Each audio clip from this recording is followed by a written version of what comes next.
سب سے مختصر ترین سورہ پورے قرآن مجید کا سب سے مختصر ترین سورہ سورہ کوثر، جو بسم اللہ الرحمن الرحیم کے علاوہ 3 آیتوں پر مشتمل ہے۔ اس سے چھوٹا اور کوئی سورہ خدا نے رکھا ہی نہیں۔ سورہ کوثر کی تلاوت کے کچھ فائدے علماء نے بیان کیے بروایت ابی بصیر امام جعفر صادق علیہ السلام۔ اگر بطور علاج انسان چاہتا ہے کہ چہرے پر کبھی ہو سکتا ہے کچھ ایسی کیفیات واقع ہو جائیں، نشان واقع ہو جائیں اور چہرہ انسان کا کچھ بدنما سا ہو رہا ہو، تو قرآن مجید کا ہر سورہ معتبر ہے اپنے مقام پر پڑھنے کے لیے۔ لیکن سورہ کوثر اگر کوئی انسان چاہتا ہو کہ اس کو خدا صاحب اولاد کر دے، اولاد نہیں ہو رہی، بسم اللہ الرحمن الرحیم، سورہ مبارکہ الکوثر ہے، اور اس سے کون واقف نہیں؟ جو کوثر سے واقف نہیں وہ لگتا ہے کہ رب دو جہاں سے واقف نہیں، اس لیے کہ اسے اندازہ ہی نہیں کہ خدا کے کرم کی انتہا کو کوثر کہتے ہیں۔ کرم کی ابتدا سب جانتے ہیں، کرم کی انتہا کون بتائے گا؟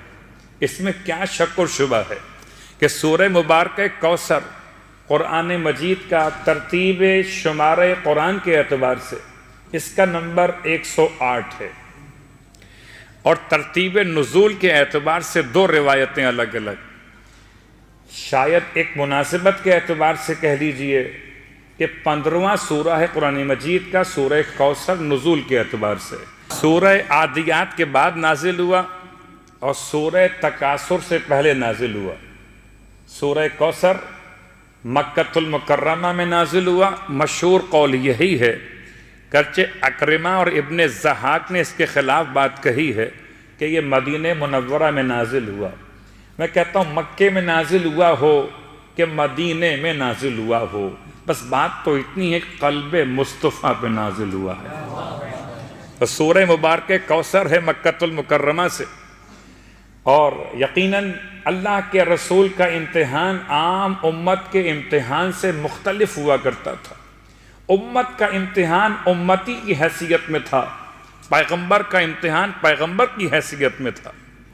خدا صاحب اولاد کرے، قاسم جیسا بیٹا عطا کرے، اور پھر قاسم جیسے بیٹے کا انتقال بچپن میں ہو جائے، خدا بیٹا عطا کرے عبداللہ کے نام سے جسے طاہر بھی کہا گیا، اور پھر اس کا انتقال بھی بچپن میں ہو جائے، اور آپ سمجھ سکتے ہیں کہ انسان کی اگر پہلی اولاد کا انتقال ہو جائے اور وہ بھی بیٹا ہو تو انسان کتنا زیادہ ڈسٹرب ہو سکتا ہے ان معاملات میں کہ جن میں اولاد کی محبت برحال انسان کو پریشان کرتی۔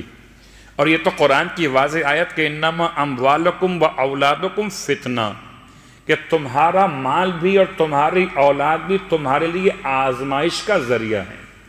تو اللہ کے حبیب سے اللہ نے کیا امتحان لیا کہ ایک بیٹا دیا واپس لے لیا، قاسم دیا واپس لے لیا، مگر ابو القاسم بنا کے چھوڑ دیا، طاہر دیا دے کے واپس لے لیا مگر ابو طاہر بنا کے چھوڑ دیا۔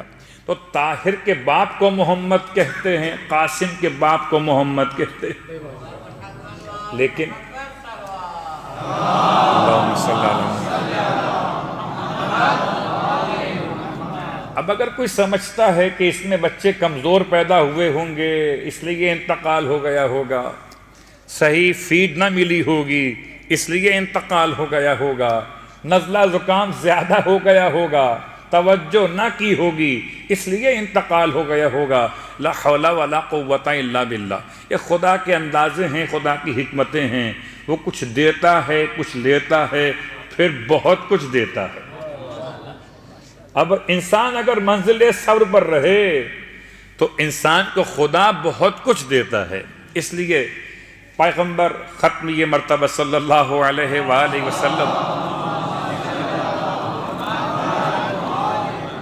پورا واقعہ بیان نہیں کرنے والا، خالی ایک لفظ تک آپ کو پہنچانا ہے کہ اللہ کے رسول کی شان مقدس کی توہین کرتے ہوئے عاص بن وائل نے پیغمبر کو ابتر کہہ دیا تھا، یہ آپ کے علم میں ہے، اور ابتر براہ راست نہیں کہا تھا، سامنے منہ در منہ نہیں کہا تھا، بلکہ مسجد حرام کے دروازے پر پیغمبر سے یہ بات کر رہا تھا، پیغمبر اندر آ رہے تھے، یہ باہر جا رہا تھا، یا اس طرح اس کے بالعکس۔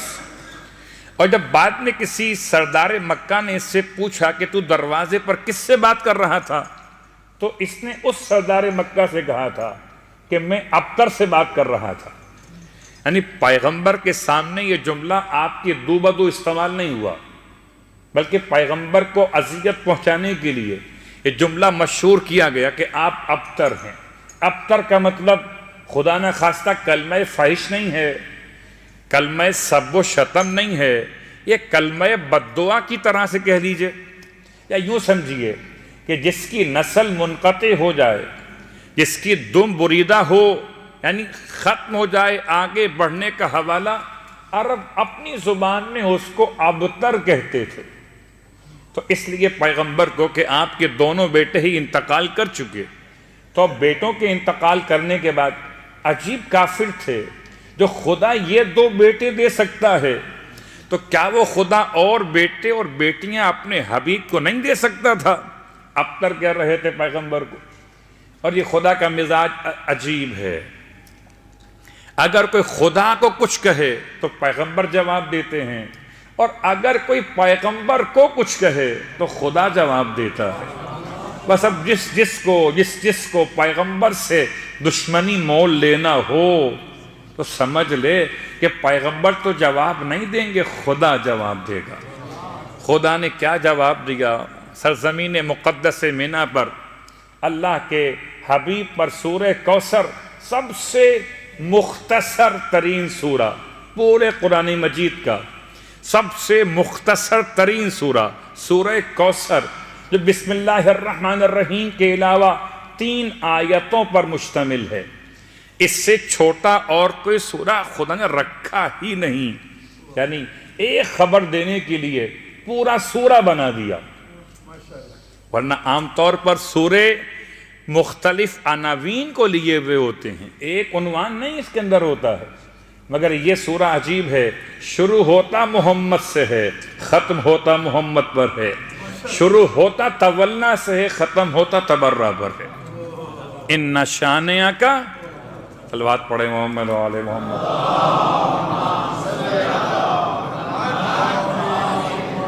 تو خدا نے اپنے حبیب کو جو کچھ عطا کیا، کوثر کا مطلب یہ صیغہ مبالغہ ہے فوعل کے وزن پر، تو خیر کثیر، بہت زیادہ بھلائی، امت کے کثرت کے معنی میں امت کے علماء کی کثرت، دولت کی کثرت، اولاد کی کثرت، جنت کی نہر کا نام کوثر، اور اس میں کوئی شک نہیں جس کا جہاں تک معرفت کی پرواز ممکن تھی اس نے کوثر کو وہیں تک سمجھا۔ کسی نے دولت کو سمجھا کوثر، کسی نے جنت کی نہر کو سمجھا کوثر۔ میں کیا کہوں، ہمیں جنت کی نہر سے کیا کام، ہمیں کیا کام جب جنت کے جوانوں کے سردار ہمارے ہوں۔ جنت کی نہر، صلوات پڑھے محمد و آل محمد۔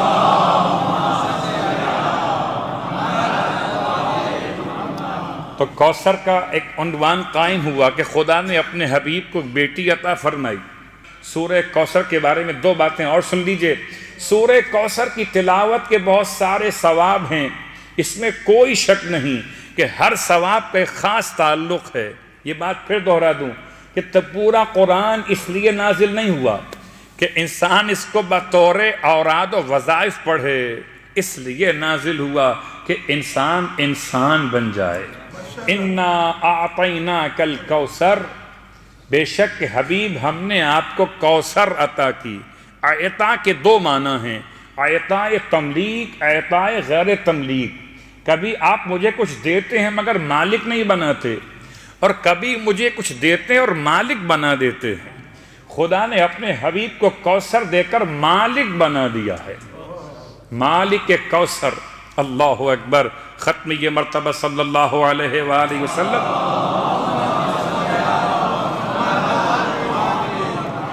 سورہ کوثر کی تلاوت کے کچھ فائدے آپ کی خدمت میں بیان کر دوں، یہ بات سمجھاتے ہوئے کہ پروردگار عالم کی عطا اپنے گھر میں بیٹی کی آمد میں خوشیاں منائیے کہ خدا نے پیغمبر کی بیٹی کو کوثر کہہ کر بیٹوں کا لائن سے اس انداز سے ہدایت کا عنوان مکمل کیا۔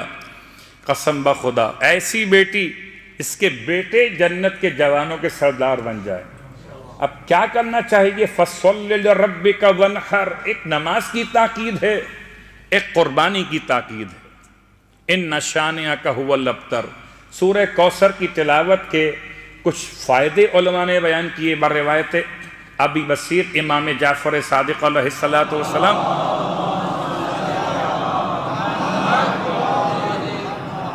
جس کو اپنی قیامت کی پیاس بجھانا ہو تو اسے چاہیے اپنی واجب نمازوں میں اور مستحب نمازوں میں سورہ کوثر کی تلاوت کیا کرے۔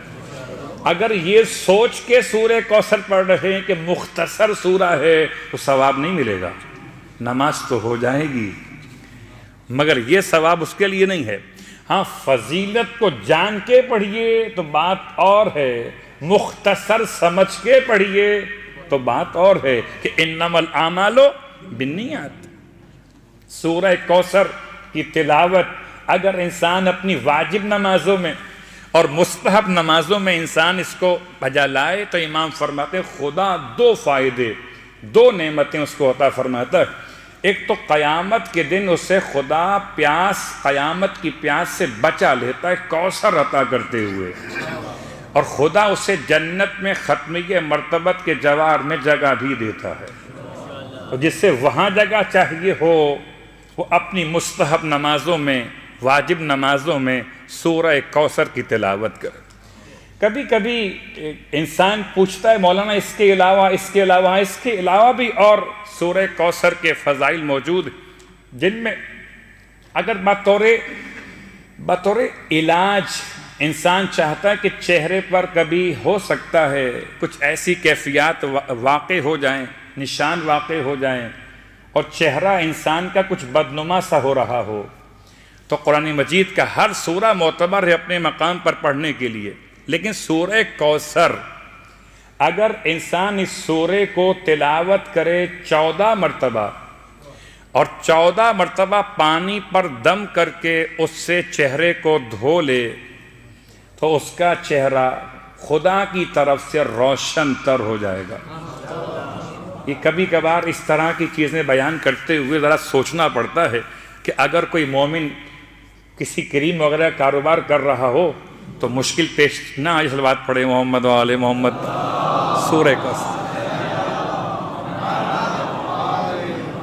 سورہ کوثر کی تلاوت اگر کوئی انسان چاہتا ہو کہ اس کو خدا صاحب اولاد کر دے، اولاد نہیں ہو رہی، تو سورہ کوثر روزانہ 500 مرتبہ پڑھے، سورہ کوثر کی 5 تسبیحات پڑھے، 500 مرتبہ پڑھے تو خدا اس کو نعمت اولاد سے فیضیاب کر دیتا ہے۔ تو انسان اگر سورہ کوثر کی تلاوت پر توجہ رکھے تو اللہ کے رسول کا فرمان روایت کے اعتبار سے پروردگار عالم اس کو جنت کی نہر سے سیرابی عطا فرمائے گا، اور جتنے لوگ قربانی پیش کرتے ہیں ان کی قربانی کے 10 گنا زیادہ تعداد میں خدا اس پڑھنے والے کو اجر و ثواب بھی عطا فرمائے گا۔ لیکن کوثر پڑھیے حسن مجتبیٰ کی محبت کو لیے ہوئے، کوثر سمجھیے جنت کے جوانوں کے سرداروں کی مودت کو لیے ہوئے، قرآن تک پہنچیے وارث قرآن کی الفت لیے ہوئے، ورنہ تو کوثر صرف کوثر ہے۔ یہ کوثر خیر کثیر ہو جائے اگر حسن کا دامن انسان کے ہاتھ میں آ جائے۔